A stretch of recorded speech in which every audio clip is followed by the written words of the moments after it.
영광스러운 주일입니다. 거룩하신 하나님께서 우리를 예배자로 부르셨습니다. 다 함께 일어나셔서 사도신경으로 우리의 신앙을 함께 고백하겠습니다. 함께 고백하겠습니다. 전능하사 천지를 만드신 하나님 아버지를 내가 믿사오며 그의 외아들 우리 주 예수 그리스도를 믿사오니 이는 성령으로 잉태하사 동정녀 마리아에게 나시고 본디오 빌라도에게 고난을 받으사 십자가에 못 박혀 죽으시고 장사한 지 사흘 만에 죽은 자 가운데서 다시 살아나시며 하늘에 오르사 전능하신 하나님 우편에 앉아 계시다가 저리로서 산자와 죽은 자를 심판하러 오시리라. 성령을 믿사오며 거룩한 공회와 성도가 서로 교통하는 것과 죄를 사하여 주시는 것과 몸이 다시 사는 것과 영원히 사는 것을 믿사옵나이다. 아멘. 우리의 마음과 정성과 뜻을 다하여 하나님을 찬양하며 나아갑니다. 찬양하며 주님을 예배할 때 하늘 가득한 주의 영광 보이라. 나를 통하여 나의 입술을 인하여 주의 이름 높임을 하소서. 지금 서 있는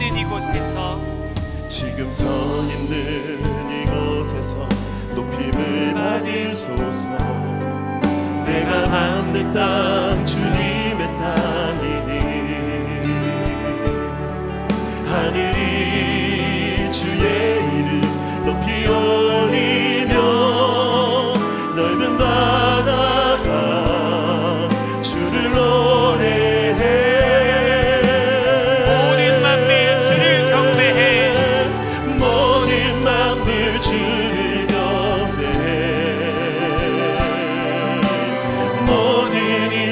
주를 찬양해.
이제 우리 하나님 말씀은 마가복음 4장 10절부터 20절까지 말씀인데요, 오늘도 다 자리에서 일어나셔서 하나님의 말씀을 봉독하도록 하겠습니다.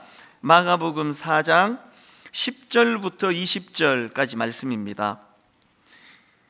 예수께서 홀로 계실 때에 함께한 사람들이 12제자와 더불어 그 비유들에 대하여 물으니 이르시되 하나님 나라의 비밀을 너희에게는 주었으나 외인에게는 모든 것을 비유로 하나니 이는 그들로 보기는 보아도 알지 못하며 듣기는 들어도 깨닫지 못하게 하여 돌이켜 죄 사함을 얻지 못하게 하려 함이라 하시고, 또 이르시되 너희가 이 비유를 알지 못할진대 어떻게 모든 비유를 알겠느냐. 뿌리는 자는 말씀을 뿌리는 것이라.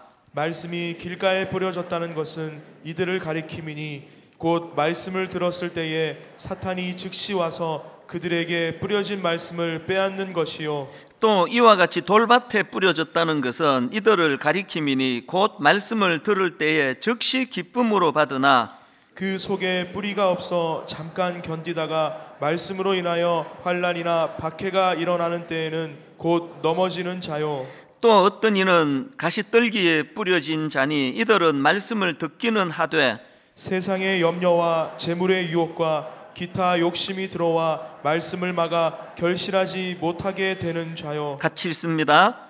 좋은 땅에 뿌려졌다는 것은 곧 말씀을 듣고 받아 30배나 60배나 100배의 결실을 하는 자니라. 아멘. 자리에 앉으시기를 바랍니다. 지난주에 우리는 이 예수님께서 들려주신 씨 뿌리는 비유에 대해서 살펴보았는데요, 이 씨 뿌리는 비유의 그 중요한 전제는 그 뿌려진 씨앗의 문제가 아니라 그 땅의 수용성의 문제다, 이런 말씀을 드렸던 기억이 있으실 것입니다.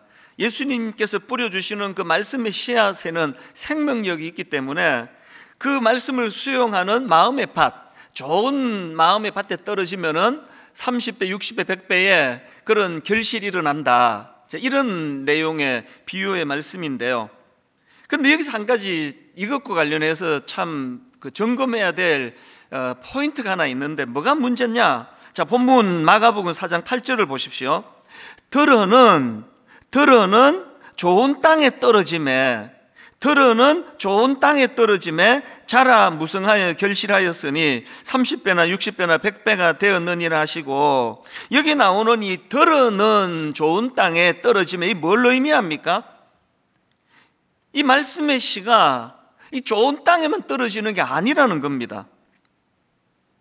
그 말씀을 받는 그 사람의 마음밭이 길가 같기도 하고 돌밭 같기도 하고 가시떨기 같기도 해가지고 새가 그 씨를 먹어버리는 것처럼, 해가 돋은 후에 타서 말라버리는 것처럼, 가시떨기의 기운에 막혀 결실하지 못하는 것처럼 그 사람들의 심령에 말씀이 잘 스며들지 못하는 경우가 많다. 이게 이제 이 본문에서 우리가 주의 깊게 살펴봐야 될 포인트인데요, 저는 이제 이 네 종류의 밭을 쭉 설명하는 그 주님의 말씀을 보면서 무슨 생각이 들었냐 하면, 이게 인생은 지뢰밭이다, 인생은 지뢰밭이다, 이런 말들을 종종 사용하지 않습니까? 제가 이 본문을 묵상하다가 보니까 맨 마지막 네 번째 나오는 좋은 땅에서 결실을 맺는 이 말씀이 나오기까지 길가에 돌밭에 가시떨기에 떨어지는, 그래서 우리말로 그 삼천포로 새버렸다, 이런 표현을 쓰지 않습니까? 엿길로 새버렸다, 혹은 또 그 인생에 잘 나가다가 그냥 그 지뢰밭을 만났다. 왜 이런 일이 일어나느냐? 시편 140편 5절에 보니까 교만한 자가 나를 해하려고 올무와 줄을 놓으며 길 곁에 그물을 치며 함정을 두었나이다. 영적인 세계는요, 나를 올무에 빠뜨리려고 이렇게 그 지뢰밭으로 몰고 가는, 나를 올무에 빠뜨리려고 함정을 파놓은 악한 사단의 세력이 있다는 거. 항상 우리는 좋은 밭으로 이르러야 되는데 도중에 엿길로 새고 엉뚱한 길로 빠질 수가 있다. 그러니까 이걸 염두에 두자는 겁니다. 이런 점에서 저는 오늘 본문에서 이제 예수님께서 이 씨 뿌리는 비유에 대하여 그 의미들을 이제 해석해 주시는 그 내용을 본문으로 좀 말씀을 살펴보려고 하는데요. 그 예수님의 씨 뿌리는 비유를 보면서 이제 우리가 피해야 될 이 세 종류의 밭이 있다. 이걸 좀 살펴보려고 합니다. 우리가 피해야 될 첫 번째 종류의 밭은 길가입니다. 마가복음 4장 3절 4절입니다. 들으라, 씨를 뿌리는 자가 뿌리러 나가서 뿌릴새 들으는 길가에 떨어짐에 새들이 와서 먹어버렸고. 이 길가, 그래서 이제 이 밭과 밭 사이에 있는 그 작은 통로 길가는 사람들이 늘 들락날락거리다 보니까 그 땅이 많은 사람들이 밟혀가지고 굳어져 버린 상태입니다. 땅이 그렇게 굳어져 있으니까 거기에 뿌려진 씨앗이 뭐 땅 속으로 들어갈 수가 없는 거거든요. 그러니까 여기 나오는 이 길가는 이 마음이 굳어져 있는 상태. 그 예수님의 말씀이 들려지지만 그 마음이 굳어져 있어서 말씀이 그 마음밭에 스며들지 못하는 상태, 이게 길가로 그렇게 비유가 되고 있는 거거든요. 그 당시 바리새인들과 서기관들을 포함한 그 일부 종교 지도자들의 마음의 상태, 이게 굳어져 버린 이 길가의 상태 아니겠습니까? 그 지난주에 이제 마가복음 4장 1절부터 9절까지 해서 예수님의 이 비유의 말씀이 잘 이제 선포가 되고 나니까 나중에 이제 다 가고 난 다음에 일부 사람들이 예수님께 와서 묻습니다.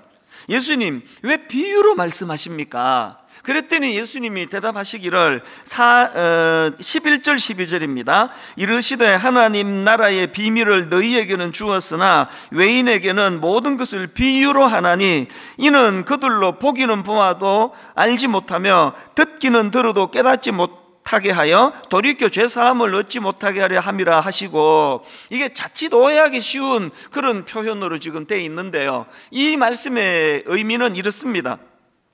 지금 예수님께서 그 설명해 주신 이 12절 말씀은 구약의 이사야 6장 9절 말씀을 인용하신 거거든요. 여호와께서 이르시되 가서 이 백성에게 이르기를 너희가 듣기는 들어도 깨닫지 못할 것이요 보기는 보아도 알지 못하리라 하여, 지금 예수님이 인용하신 이 이사야 6장의 말씀의 배경은 그 시대가 얼마나 악한 시대였는지, 그 배경이 이사야 1장 2절입니다. 하늘이여 들으라, 땅이여 귀를 기울이라. 여호와께서 말씀하시기를 내가 자식을 양육하였거늘 그들이 나를 거역하였도다. 또 5절에 보니까 너희가 어찌하여 매를 더 맞으려고 패역을 거듭하느냐. 온 머리는 병들었고 온 마음은 피곤하였으며 발바닥에서 머리까지 성한 곳이 없이 상한 것과 터진 것과 새로 맞은 흔적뿐이거늘 이것을 짜며 싸매며 기름으로 부드럽게 함을 받지 못하였도다. 그리고 오죽하면은 그 다음 18절을 보십시오. 여호와께서 말씀하시되 오라 우리가 서로 변론하자. 오라 우리가 서로 변론하자. 얼마나 그 하나님의 말씀을 받아들이지를 못하는지 막 이 하나님의 그 답답하신 마음이 이렇게 표현된 거 아닙니까? 우리가 자녀를 기르다가 뭐 사춘기 애가 너무나 부모 말에 귀를 안 기울이면 막 이런 표현이 나오잖아요. 너 한번 뭐 엄마하고 한번 정말 막 깊이 좀 얘기 좀 해보자. 예수님이 지금 그 어떤 시대 상황을 배경으로 말씀을 주시는지 아시겠죠? 그러니까 지금 예수님께서는요, 그들이 구원받는 걸 원하지 않는다, 이런 말씀을 설마 하시겠습니까? 이 비유를 지금 설명하시는 예수님께서 지금 그 당시 사람들의 마음의 밭이 얼마나 굳어 있어 주님의 말씀이 스며들지 못하는 그 안타까움을 이렇게 표현하고 있는 거거든요. 이게 바로 딱딱하게 굳어진 그 길가의 상태, 이걸 말하는 거 아닙니까? 예수 믿는 우리가 늘 경계해야 되는 게 이겁니다. 그 당시 종교 지도자들의 그 경직됨, 그 초신자들이 아니거든요. 항상 저희 같은 오래 믿었던, 그리고 또 교회의 지도자라고 자처하는 사람들은 이 길가와 같은 굳어진 마음이 되기가 쉽다. 그리고 더 이게 나쁜 게 뭐냐, 바로 그런 굳어진 마음밭을 방치하면 거기가 사탄의 놀이터가 된다는 것. 여러분 잘 아시는 요한복음 13장 2절, 마귀가 벌써 시몬의 아들 가룟 유다의 마음에 예수를 팔려는 생각을 넣었더라. 이게 바로 오늘 본문 15절 말씀 아닙니까? 말씀이 길가에 뿌려졌다는 것은 이들을 가리킴이니 곧 말씀을 들었을 때에 사탄이 적시 와서 그들에게 뿌려진 말씀을 빼앗는 것이요. 혹시나 교회 생활을 오래 하고 또 봉사하다가 뭐 담임 목사한테 상처를 받으신 분 계시면요, 그 푸셔야 돼요. 그리고 저도 할 수 있는 대로 우리 성도님들에게 상처 드리는 일 하지 않으려고 정말로 애를 많이 쓰거든요. 왜 애씁니까? 목사한테 상처를 받으면 마음이 다쳐버리기 때문에 그렇습니다. 말씀을 들을 때 마음이 굳어져서 은혜를 못 받기 때문에 정말 많이 노력을 하거든요. 여러분, 교회는 다 연약한 존재들이 모이기 때문에 때로는 상처를 내가 누군가에게 주기도 하고 또 다른 누군가에게 내가 상처를 받기도 하는데, 이 문제는 나와 너의 문제가 아니라 나와 하나님의 문제예요. 어떤 경우라도 교회에서 이 마음이 굳어져 버리면, 마음이 다치면 거기가 내 마음밭이 사탄의 놀이터가 된다는 겁니다. 이것이 이 길가라는 그런 가슴 아픈 그 지뢰밭, 이렇게 씨가 스며들 수 없는 그런 것을 이제 비유하는 말씀이고요. 두 번째로 우리가 피해야 될 땅이 하나 더 있는데 돌밭입니다. 돌밭과 관련한 예수님의 설명을 들어보십시오. 16절 17절.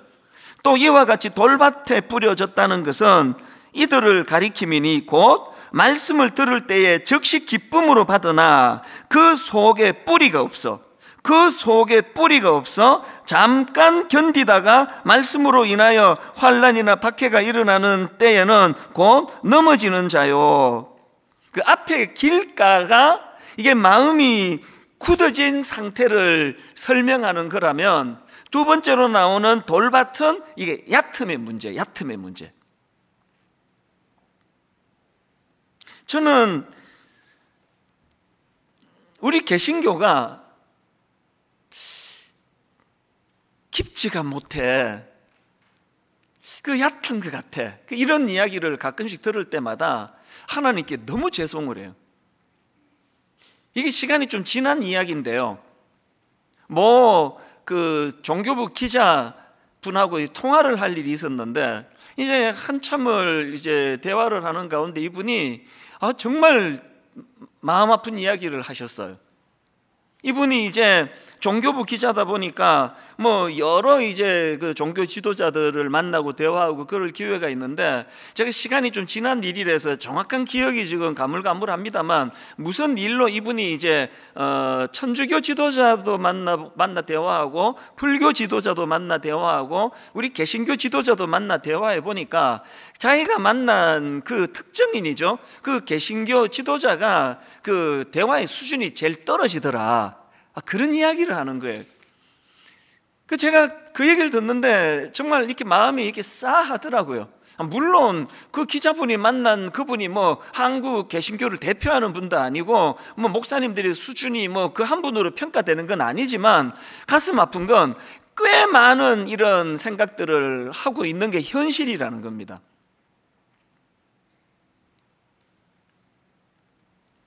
뭐 기독교뿐 아니고요, 지금 이 시대 자체가 지금 이 얕음을 추구하는 시대 아닙니까? 예전에 지적 대화를 위한 넓고 얕은 지식, 이런 제목의 책이 그 베스트셀러가 돼서 화제가 된 적이 있는데요, 이 제목 그대로 아닙니까? 넓고 얕은 지식. 그래서 이게 상징적이라는 겁니다. 물론 저자는 지적인 대화를 이제 강조하기 위해서 여러 이제 넓은 지식을 이제 알아야 된다 그런 걸로 했지만, 이제 상징적으로, 그래서 이걸 제가 이 책과 관련한 기사 쓴 걸 제가 본 적이 있는데요,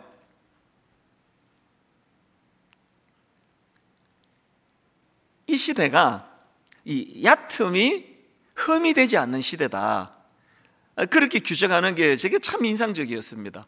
그리고 어떤 그 사회학교 교수님이 이런 말을 했습니다. 지금 시대는 얕은 지식이 매력적인 시대이다. 이 시대식이 풍조예요. 저는 제 집에 딸이나 아들, 우리 아이들을 보면서 늘 강조하지만 정말 이 사탄이요, 우리 시대 다음 세대를 흔드는 공격 중에 하나가 이 얕음을 머물 얕음. 그래서 지금 큰일 났습니다. 많은 청소년들이나 청년들 얘기를 들어보면은 이제는 이런 좀 두꺼운 책을 전혀 읽는 습관이 안 돼 있다는 거예요. 그리고 또 뭐 전부 다 영상으로, 유튜브로 다 해결을 하는데, 그것도 또 제가 들은 이야기 중에 마음이 아픈 게 5분을 넘기면은 집중을 못 한다는 게, 모든 걸 짧게. 이건 보통 문제가 아닙니다.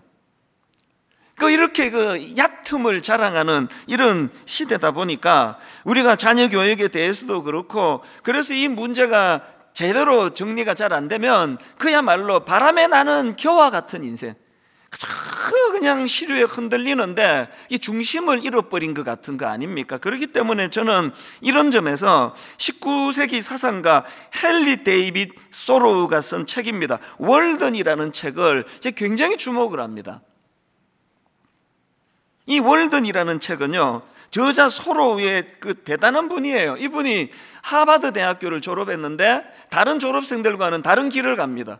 여전히 땀 흘려 수고하는 그런 노동의 중요성을 삶으로 실천하고, 그리고는 급기야 자기 내면에 집중하기 위해 가지고 이 월든 호숫가 숲속으로 들어가서 거기서 5평짜리 오두막을 짓습니다. 그리고 무려 2년 2개월 동안을 그곳에서 고독한 생활을 통해서 자기 내면에 집중하고, 그 내용을 가지고 쓴 책이 이게 월든이라는 제목의 책이거든요. 저는 헨리 데이빗 소로우의 이 이야기 중에서 월든의 이 오두막에 있었던 3개의 의자, 이걸 제가 오늘 좀 제가 소개해 드리고 싶은데, 이게 뭐냐 하니까 소로우가 이런 말을 했습니다. 내 오두막에는 3개의 의자가 있다. 하나는 고독을 위해, 다른 하나는 우정을 위해, 또 다른 하나는 세상을 위해서다. 저는 너무나 정신없이 살아가는 우리 모두에게 바로 이 3개의 의자가 장만이 돼야 된다. 이걸 제가 오늘 여러분에게 정말 제가 호소하고 싶습니다. 여러분에게는 이 3개의 의자가 마련되어 있습니까? 이 고독을 위한 의자, 다른 말로 하면은 홀로 생각하는 차원에서의 의자가 있습니까? 그런가 하면은 2번째 의자인 우정을 위한 의자, 다른 말로 하면은 다른 사람과의 우정을 나누는 공간 차원에서의 그런 의자가 마련되어 있습니까? 3번째가 세상을 향해 열린 의자, 다른 말로 세상과 교류하는 공간, 세상과 교류하는 공간 차원에서의 의자가 마련되어 있느냐는 겁니다. 그러니까요, 이게 무슨 언둔, 나는 세상과 단절, 이런 얘기가 아니에요. 제대로 세상과 소통하고 제대로 이웃과 소통하기 위해서 먼저 내 내면의 깊이가, 그래서 내 내면에게 집중하는 게 필요하다는 그 얘기거든요. 예수 믿는 우리는 이 3 의자에다가 하나 더 마련해야 됩니다. 4번째 의자가 뭘까요? 영혼을 위한 의자입니다. 하나님과 깊이 교제하는, 하나님과 깊이 인격적인 관계를 맺어가는 차원에서의 의자가 있습니까?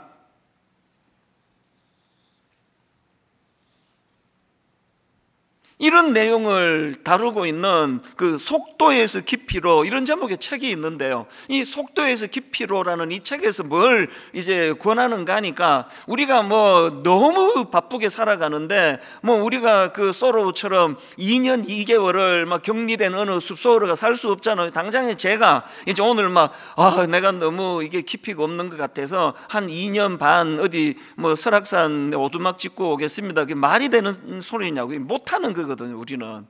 그래서 이제 그 속도에서 깊이로라는 그 책에서 저자가 조언하는 게 뭐냐면은, 우리가 그 월든 숲으로 떠날 수는 없다 할지라도 내 삶 속에서 이 나만의 월드 존을 만들어야, 월든 존을 만들어야 된다. 자기 집안에서도 제가 전에 말씀드렸잖아요. 어떤 성도님이 하나님과 깊이 묵상하기 위하여, 큐티하기 위하여 집이 너무 작아서 화장실을 하나님과 대면하는 그 장소로 정하고 화장실을 사용했다 그러잖아요. 이게 이 속도에서 깊이로라는 책에서 말하는 자기만의 월든 존이에요, 존. 제가 새벽을 몸부림치는 이유도 바로 이 문제입니다. 제가 새벽에 일어나가지고 분당 우리 교회 10만 명 만들어 달라고 기도했겠습니까? 제가 한국을 대표하는 목사로 저를 좀 키워달라고 그런 기도했겠습니까? 새벽마다 제가 목마른 기도 제목 딱 하나예요. 아버지, 종이 너무 얕은 것 같습니다. 아버지, 종이 깊이가 없습니다. 이게 가장 속상하는 문제거든요. 사람이 몇 명이 더 늘고 더 줄고 이게 문제가 아니라, 아니 우리 하나님은 그 깊으신 하나님인데, 이런 점에서 저는 시편 1편 1절 2절이요 복 있는 사람은 악인들의 꾀를 따르지 아니하며 죄인들의 길에 서지 아니하며 오만한 자들의 자리에 앉지 아니하고 오직 여호와의 율법을 즐거워하여 그의 율법을 주야로 묵상하는 자로다. 이게 아까 말했던 그 세 개의 방, 네 개의 방, 거기에 세 개의 의자, 네 개의 의자를 마련해야 된다, 그 이야기 아닙니까? 제가 왜 새벽이 너무너무 좋은가 하면요, 새벽에는 저한테 문자 보내고 별로 없습니다. 별로가 아니라 아예 없습니다. 이 새벽에 전화 오는 데가 있습니까? 저 깊이 하나님 앞에 자기를 돌아보고, 그래서 저는요, 어제도 경험했고 그 전날도 경험했는데, 새벽이 너무너무 제게 기쁜 시간인 동시에 또 한편 내 이 실체를 바라보게 되는 괴로운 시간이에요. 그 전날에 제가 우리 교역자들에게 위한다고 툭 던진 말이 이게 얼마나 얕은 차원의 말이었는가를 누가 지적을 해주는 적이 없는데도 그게 새벽마다 저는 아파요. 난 왜 이렇게 얕을 수밖에 없는 건가? 로마서 11장 33절에 보면은 깊도다 하나님의 지혜와 지식의 풍성함이요 그의 판단은 헤아리지 못할 것이며 그의 길은 찾지 못할 것이로다. 세 번역으로 보니까 하나님의 부유하심은 어찌 그리 크십니까?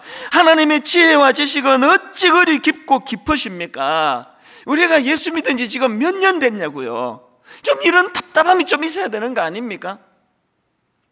어떻게 우리 하나님의 지혜와 지식의 풍성함이 이렇게 깊고도 깊은데 하나님의 자녀라는 우리는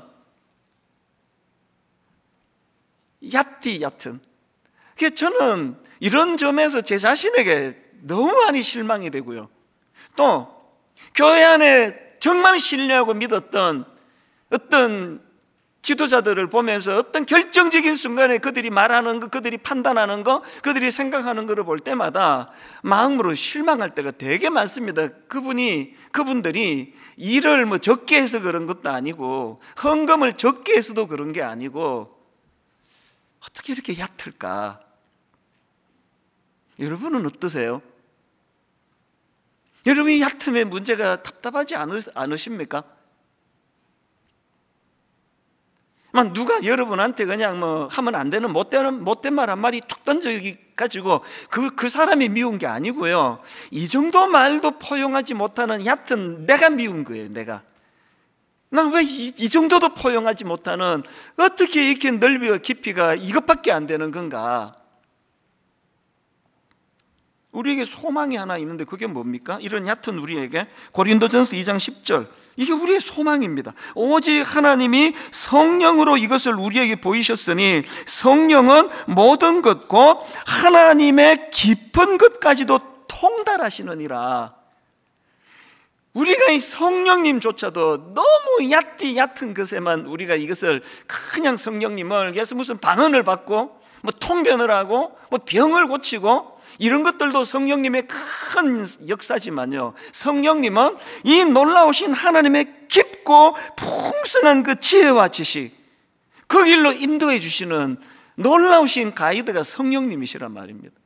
늘 일상 가운데 아버지, 저는 너무 얕습니다. 저는 타고나기를 내 존재가 너무너무 얕은 존재입니다. 성령님 불쌍히 여겨주시고 저를 좀 깊은 영의 세계를 볼 수 있게 해주시기 원합니다. 이런 의미에서요, 일만성도 파송운동은 하나님이 제게 주신 축복의 선물이에요.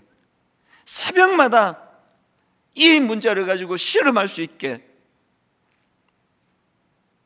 그런가 하면은 세 번째로 우리가 피해야 될 땅이 하나 더 있는데 가시떨기 땅입니다. 가시떨기. 18절 19절입니다. 또 어떤 이는 가시떨기에 뿌려진 자니 이들은 말씀을 듣기는 하되 세상의 염려와 재물의 유혹과 기타 욕심이 들어와 말씀을 막아 결실하지 못하게 되는 자요. 예수님의 이 분석을 우리 놓치시면 안 됩니다. 여러분, 가시떨기 밭과 같은 그 마음의 밭은 어떤 밭입니까? 말씀이 또 들려줘요. 은혜도 받아요. 눈물도 흘려요. 그러나 이미 내 내면에 굳어져 버린 세상의 염려와 재물의 유혹과 기타 욕심이 이 말씀을 막아버리는 거예요. 금방 은혜를 받았지만 이미 내 안에 자리 잡고 있는 이 욕심이 말씀을 수용을 못하게 만드는 거거든요. 성경에 대표적인 케이스가 마가복음 10장에 나오는 부자 청년 아닙니까?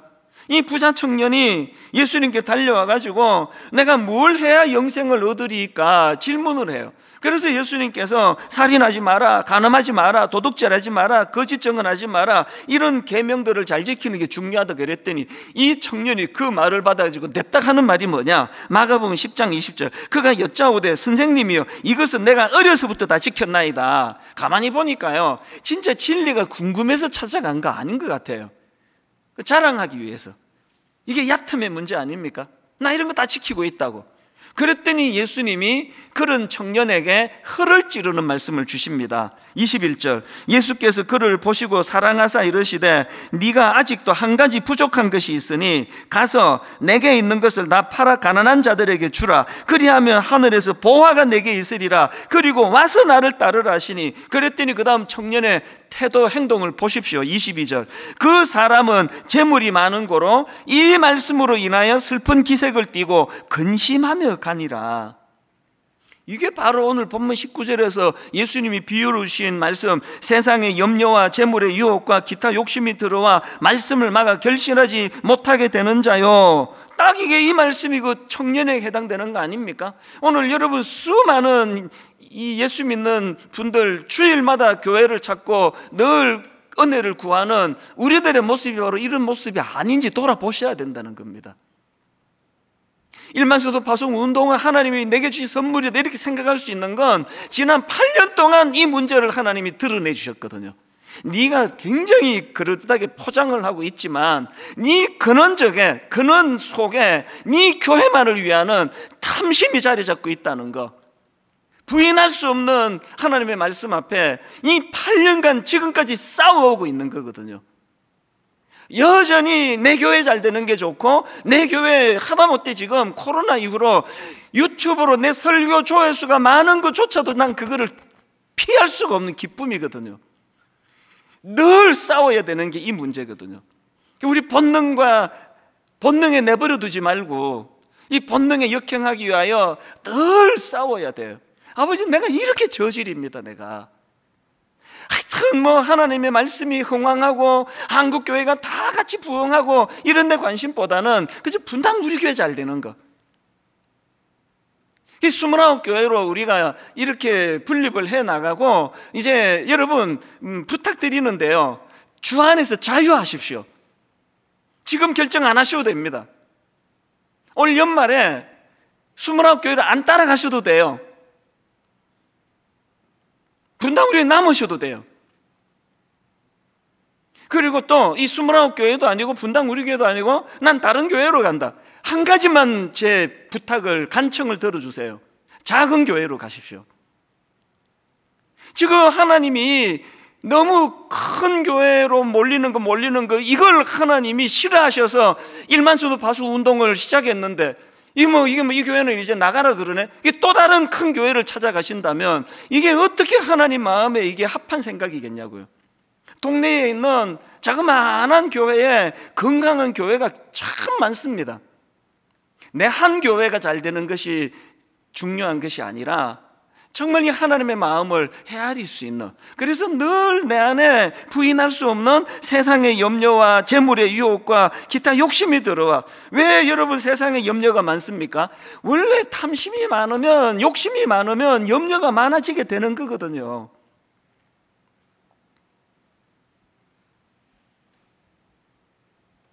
요한일서 2장 15절, 이 세상이나 세상에 있는 것들을 사랑하지 말라. 누구든지 세상을 사랑하면 아버지의 사랑이 그 안에 있지 아니하니. 여러분, 이 말씀을 진짜 기억하셔야 됩니다. 이 세상이나 세상에 있는 것들을 사랑하지 말라. 누구든지 세상을 사랑하면 아버지의 사랑이 그 안에 있지 아니하니. 이는 세상에 있는 모든 것이 육신의 정욕과 안목의 정욕과 이생의 자랑이니. 육신의 정욕과 안목의 정욕과 이생의 자랑이니 다 아버지께로부터 온 것이 아니요 세상으로부터 온 것이라. 이게 우리 앞에 놓인 지뢰밭이란 말이에요. 이 지뢰밭, 이거 밟으면 좋은 땅이고 뭐고 마음이 가지를 않아요. 여러분, 오늘 우리는 분립하게 될 29개 교회는 이 본문 20절의 꿈을 가지고 해야 된다고 생각합니다. 좋은 땅에 뿌려졌다는 것은, 좋은 땅에 뿌려졌다는 것은 곧 말씀을 듣고 받아 30배나 60배나 100배의 결실을 하는 자니라. 이게 29개 교회, 또 분당 우리 교회, 또 이 땅의 모든 교회의 꿈이 되기를 바랍니다. 좋은 말씀이 선포되고, 선포된 말씀은 모든 성도님들에게 좋은 마음밭으로 그것이 스며들어서 늘 자라고 30배, 60배, 100배의 결실을 만들어내는 그런 교회가 되기를 바랍니다. 지난주에 제가 29교회 예비 담임 목사님들, 제가 이분들을 목회 잘하는 걸로 소문난 담임 목사님들 중에 모시지 않고 부교역자 중에 모신 이유는 하나님이 그렇게 일하시기 때문이라 그랬고, 또 이 작은 씨앗으로 심어진 그 목사님들이 이제 그 한 29번 모셔가지고 나는 다 자랐고 이제 당신들이 이제 자라야 된다고, 이런 교회보다 더 좋은 교회가 어떤 교회입니까? 목사님도 좋은 씨앗이 돼서 점점 세월이 갈수록 자라시고, 성도님들도 함께 더불어 점점 자라시고, 상상만 해도 아름답지 않습니까? 저는 29개 예비 담임 목사님들, 사실 외부에서 이번에 오시는 목사님들 누군지 정확하게 잘 모르지만 이 짧은 한 6개월, 7개월 교제하면서 확신하는 게 있습니다. 이분들 모두가 다 너무 순수하시다는 거예요. 그건 제가 이제 알았습니다. 그리고 이 29분 모두가 다 정말 좋은 땅과 같은 잠재력이 있습니다. 요즘에 제가 이제 스타트를 앞두고 있으니까 지난주도 그랬고, 지난주도 그랬고, 또 지난주도 제대로 잠을 잘 이루지를 못하는 거예요. 그리고는 이 29 목사님들에게 계속 제가 부탁을 하고 잔소리를 하고, 우리 이 정도 갖고는 안 된다, 당신들이나 나나 우리 같이 성장해야 된다, 같이 자라야 된다, 이런 잔소리를 엄청 제가 많이 하는데, 내가 놀라는 게요, 다 그걸 수용하는 거예요. 모든 29 목사님들이 눈물로 목사님 옳습니다. 그래서 지금 우리 29 목사님들하고 저하고 금식하고 있습니다. 먼저 우리가 금식하며 좋은 밭이 되도록 그렇게 기도하자. 성도님들이 지금 눈물로 이 일에 동참하려고 그렇게 눈물을 흘리시는데, 이거를 제가 너무너무 감동해요. 한 목사님도 예외 없이 모두가 다 그것을 수용하고, 아버지, 우리는 작은 씨앗에 불과합니다. 준비된 게 없습니다. 은혜 주시기 원합니다. 그러면 되는 거 아닙니까? 여러분, 목회자가 이런 중심이면 되는 거 아닙니까?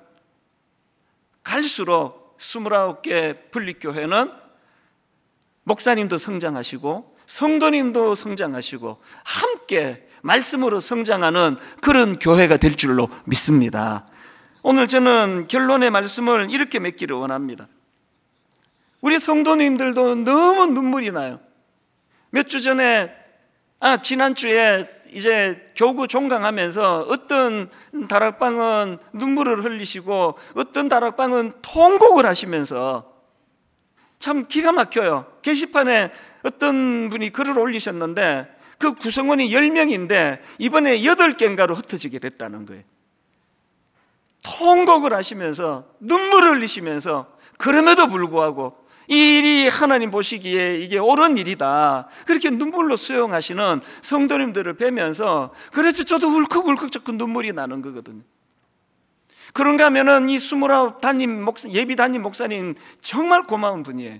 제가 당신들이 정하라 그러면서 뭘 던져줬느냐, 이제 4월 1일부터 포지션을 예비 담임 목사의 위치로 갈 거냐, 아니면은 9개월 동안에 교구 목사로 갈 거냐.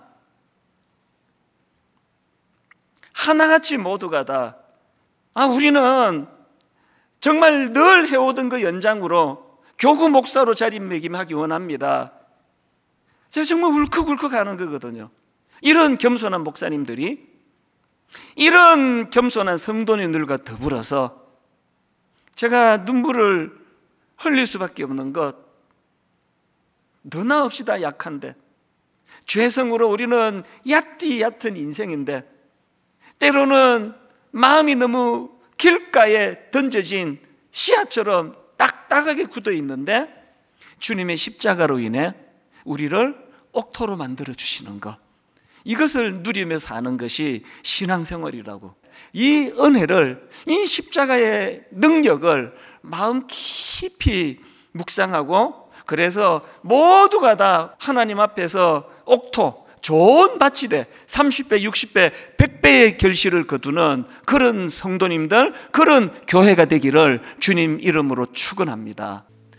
우리 주 예수 그리스도의 은혜와 하나님 아버지의 다함없는 사랑과 성령님의 감동, 감화, 위로, 교통, 충만하심의 역사가 오늘 주신 말씀 마음에 담고 힘얻어 달려가기로 다짐하며 예배하는 모든 주의 자녀들 머리 위에 지금부터 영원토록 함께 하시기를 간절히 축원하옵나이다. 아멘.